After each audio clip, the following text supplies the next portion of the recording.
Mizo and Morrison ने paint कर दी bad बनी की 25 करोड़ रुपए की बुगाटी। ड्रू मैकिंटायर ने अपनी 45वीं रेसलमेनिया स्पॉट। रिया रिप्ली ने अटैक करा आस्का को। और दो बड़े चेंजेस जो कि हुए रेसलमेनिया कार्ड में, और भी बहुत कुछ जो कि हुआ रेसलमेनिया को home episode of Monday night row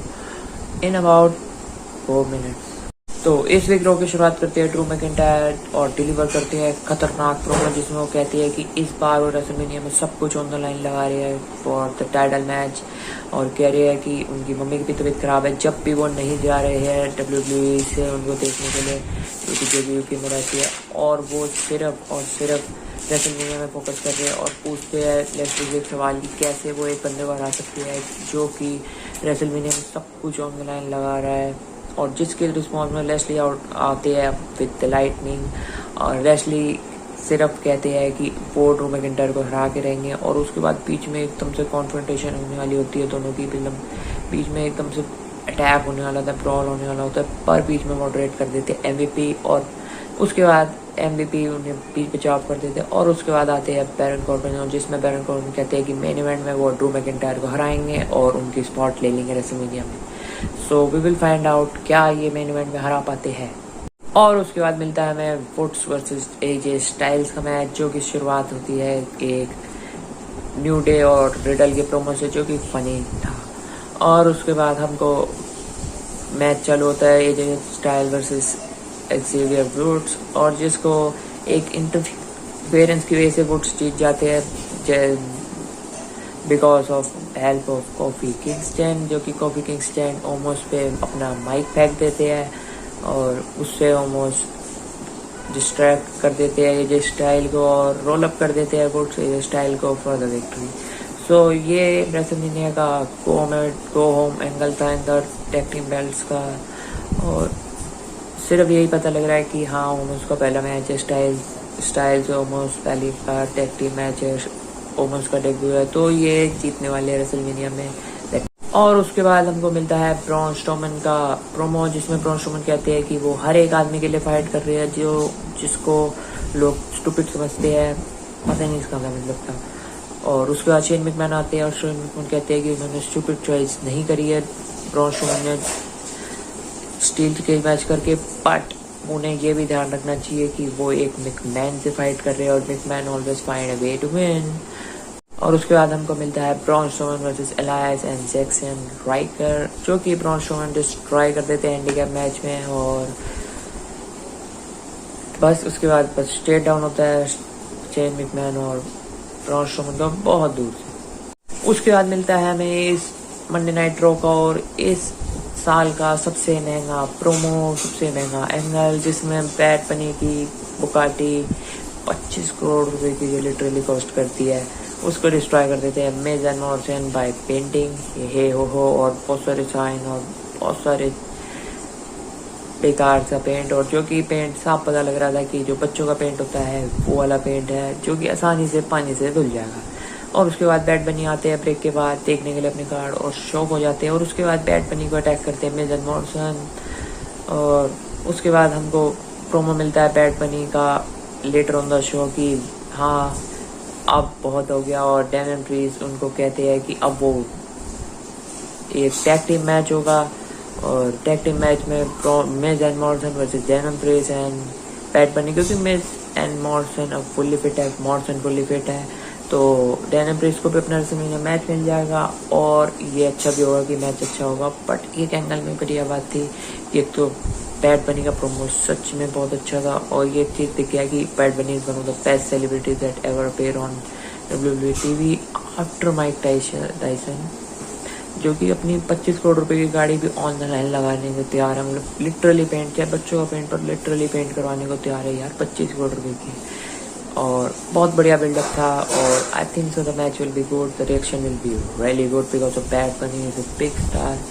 India में तो नहीं समझते लोग, मैं भी नहीं समझता, but is a big star. और उसके बाद मिलता है हमको अपना एडवर्टाइज मैच, जो कि था रिया रिप्ली और Asuka versus women's tag team champion Nia Jax and Shayna Baszler, जो कि सबको लग रहा था कि यही होगा कि अटैक हो जाएगा, को एग्जिस्ट नहीं कर पाएंगे, जो कि यही हुआ। आस्का बहुत अच्छा लग रही थी इस वाले मैच में और जीतने वाली थी मैच में। वैसे ही उसी टाइम में रिया रिप्ली ने अटैक कर दिया आस्का पे और आस्का को पिन लेना पड़ा सेना वेजलर की वजह सेना वेजलर का, और लॉस एक रजिस्टर हो गया आस्का की बुक्स में और रिया रिप्ली की बुक्स में। और एक शेम है बहुत बड़ी बात कि डब्ल्यूडब्ल्यू के पास यही स्टोरी आती है, मतलब स्मैकडाउन में भी हमने यही स्टोरी देखी कि को एग्जिस्ट नहीं कर पा रहे, अब भी यही स्टोरी देखी कि को एग्जिस्ट नहीं कर पा रहे बहुत चैलेंजर्स एंड चैम्पियन। और आखिर में मतलब इस बार तो आपने अपनी रॉ वुमेन्स चैम्पियन को पिन करवा दिया गो होम एपिसोड ऑफ रॉ, मतलब लिटरली कोई एग्जिस्टेंस नहीं है उसकी, और हर बार मतलब एक वुमेन्स टैग टीम मैच होगा और लिटरली यही स्टोरी बच गई डब्ल्यूडब्ल्यू के पास। और बड़ी शेम की बात है, it could be better if अगर ये आस्का को जिता देते और उसके बाद रिया रिप्ली इनको अटैक करती कि आस्का जीत गई, तो ये बहुत बेटर होता, बट इट्स अ बैड। और उसके बाद हमको मिलता है दूसरा सिग्निफिकेंट चेंज जो कि रेसलमेनिया कार्ड में आफ्टर बैड बनी टैग टीम मैच जो अनाउंस हो गया था कि टैग टीम मैच होगा बैड बनी वाला। और उसके बाद हमको मिलता है दूसरा अनाउंस जो कि था कि कार्मेला और बेली के एडेड हो गई है टैग टीम टूर्नामेंट में, जो कि जिसका विनर जो भी होगा वो चैलेंज करेगा नाइट 2 में for the women's tag team champion against Shayna Baszler and Nia Jax. और उसके बाद हमें बैक स्टेज प्रो मिलता है जिसमें शेल्डन और सेड्रिक अलेक्जेंडर बिल्कुल मतलब थ्रेटन करते हैं एमवीपी को और गिरेबान पकड़ लेते हैं, और उसके बाद उन्हें बचाने के लिए आती है जो कि है डब्ल्यूडब्ल्यू चैंपियन बॉबी लैशली, और कहते हैं कि आज तो हम सेड्रिक अलेक्जेंडर को रिंग में फाड़ डालेंगे। और उसके बाद हमें मिलता है लैशली वर्सेस सेड्रिक अलेक्जेंडर जो कि बहुत अच्छा मैच था, मतलब इस वाले रो में अब जाके कोई थोड़ा सा ढंग का मैच था, और जो कि लैशली जीत जाते हैं, डोमिनेट विक्ट्री होती है लैशली की। और उसके बाद वो शेल्डन बेंजामिन अटैक करते हैं लैशली को, और उसके बाद उनको भी हार्ट लॉक में दे देते हैं, और उसके बाद एक पोज होता है कि हाँ Lashley is good everybody is bad, और आखिर में मतलब सिर्फ लैशली एग्जिस्ट करेंगे और हर्ट बिजनेस का ये ऑफिशियली एंड हो जाता है। और मेरे को नहीं लगता अगले रो से हर्ट बिजनेस नाम का कुछ दिखेगा भी, मतलब रो में सिर्फ मतलब डब्ल्यूडब्ल्यू पोर्ट्रे करना चाहता है कि हाँ हमने एक नया ब्रॉक लेसनर बना लिया है in the form of Bobby Lashley, जो कि अच्छी बात नहीं है, पर Bobby Lashley as a champion is really good. और उसके बाद मिलता है हमें एक बैक स्टेज प्रोमो जिसमें रिडल और अली बात कर रहे थे, और बीच में से निकलते हैं रिडल अपनी एंट्रेंस के लिए ऑन अ स्कूटर, जो कि बहुत बढ़िया सीक्वेंस है, मतलब riddle is killing in back stage promo funny stuff. और उसके बाद हमें रिडल और अली का मैच मिलता है जिसमें रिडल और अली बहुत अच्छा मैच प्रोड्यूस करते हैं, और जो कि इस वाली नाइट का सेकंड बेस्ट मैच था शायद अगर आर्ग्यू करो। और उसके बाद ये मैच जीत जाते हैं रिडल, और उसके बाद हमें मिलता है कि एक और फेस ऑफ की रिडल और शेमस आपस में एक दूसरे को दिखते हैं, और ये गो होम एंगल था उनका रेसलमेनिया मैच का। और उसके बाद मिलता है हमें अपना मेन इवेंट जो कि था Drew McIntyre versus Baron Corbin, जो कि लिटरली एक्सपेक्ट नहीं कर रहा था, बट ये मैच ऑफ द नाइट बन गया। बहुत अच्छा मैच था, लिटरली आधे घंटे का मैच कर दिया मैंने खींच के ऐड दिखा के 3 ऐड ब्रेक, बट आखिर में यही था कि ड्रू मैकिंटायर बीट कर देते हैं बैरन कॉर्बिन के। बट ये मैच बहुत अच्छा चल रहा था, मतलब लिटरली एक समय को लग रहा था शायद बैरन कॉर्बिन जीत सकते हैं, एक समय को लग रहा था कि इतना टाइम है शायद आखिर में ब्रॉल वॉर होगा, पर एंड में बैरन कॉर्बिन जीत गए ये वाला, वो बैरन कॉर्बिन हार गए वाला मैच और ड्रू मैकिंटायर जीत गए, जो कि एंडिंग सीक्वेंस था जो कि था कि बैरन कॉर्बिन को एमवीपी शाउट करते हैं कि हाँ तुम्हें जीतने की जरूरत नहीं है, तुम्हें सिर्फ ड्रू मैकिंटायर को आउट करना ही रेसलमेनिया में ना जाए, इंजेक्ट कर दो उनको। तो ड्रू मैकिंटायर को इंजेक्ट करने के लिए एमवीपी अपनी स्टिक देते हैं जो कि पैथ भी बोलते हैं इंडिया में, तो वो दे देते हैं, और उसके बाद बैरन कॉर्बिन उससे अटैक करने वाले होते हैं और मैच डिस्क्वालीफाई हो जाता, बट उसी समय ड्रू मैकिंटायर से डॉच करते हुए क्लेम और दे देते हैं और जीत जाते हैं 1, 2, 3। एक फैसिनेटिंग फैक्ट है कि 1.5 साल पहले यही ड्रू मैकिंटायर, बैरन कॉर्बिन और लैशली वर्सेस ब्रॉन स्ट्रोमन के हमने टन्स ऑफ मैचेस देखे थे, ये शील्ड से भी लड़े थे और ये मिड कार्ड था बिल्कुल, और अब ये मेन इवेंट में है, बड़ा फैसिनेटिंग फैक्ट है। उसके बाद पर एंड में होता है कि बॉबी लैशली आते हैं और बॉबी लैशली और ड्रू मैकिंटायर का स्टे डाउन होता है, और that's your go home angle of raw before WrestleMania, और यही एंगल होता है और इसी को याद रखा जाएगा कि हाँ रेसलमेनिया 37 से पहले रो का ये एंगल था, ये चीज़ हमें देखने को मिली थी, जो कि अच्छा है। एक्सपेक्ट कर रहे थे कुछ लोग कि कोई ब्रॉल होगा एंड में शो के, और शो एंड में ब्रॉल से फिनिश होगा कि दोनों का ब्रॉल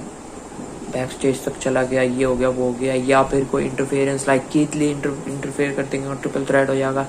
बट ऐसा कुछ हुआ नहीं और एंड में यही हुआ कि बहुत बढ़िया मैच हमें रेसलमेनिया में मिलेगा, Drew McIntyre versus Bobby Lashley for the WWE championship, जो कि बहुत अच्छा बिल्डअप हुआ है। और यही था इस वीक के रो का एंड। तो इस वीक का रो कैसा था आप मेरे को बता सकते हो कमेंट सेक्शन में बाय चूजिंग फ्रॉम जबरदस्त, बढ़िया, चलता है, बेकार या वाहियात। तो मेरी राय से मानो तो ये वाला रो बहुत शेम की बात है कि बहुत बेकार हो सकता था। पार्टी है ड्रू मैकिंटायर ने और बैड बनी के बढ़िया प्रोमो ने और ड्रू मैकिंटायर बॉबी लैशली के बिल्डअप ने बचा लिया रो को, नहीं तो ये बहुत बेकार रो होता। जेन्युइनली बैड बनी ने बहुत अच्छा प्रोमो दिया था, बहुत अच्छा एंगल कि हाँ उन्होंने पेंट कर दी उनकी कार्ड। पर एक ही चीज़ बेकार थी कि जब उनको अटैक हो रहा था जॉन मॉर्सन और मिस, तो डेमन प्रीस्ट क्या कर रहे थे, वो अब जब कहाँ चले गए थे। उसके बाद में आए थे, बस यही चीज़ बेकार थी उस वाले में। बस ये दो चीज़ों ने रो को बचा लिया, जो कि इस वाले वीक का रो है, चलता है, जो भी शेम है कि गो होम एपिसोड ऑफ रो सिर्फ चलता है। मतलब रिमेंबर गो होम एपिसोड लाइक जब जबरदस्त बढ़िया, लाइक रेसलमेनिया 26 के गो होम एपिसोड, लाइक रेसलमेनिया 35 का भी गो होम एपिसोड अच्छा था। मतलब लास्ट ईयर भी मतलब गो होम एपिसोड इतना बेकार तो नहीं था। मतलब हमें एंडिंग सीक्वेंस ब्रॉक लेसनर और ड्रू मैकिंटायर दिखे थे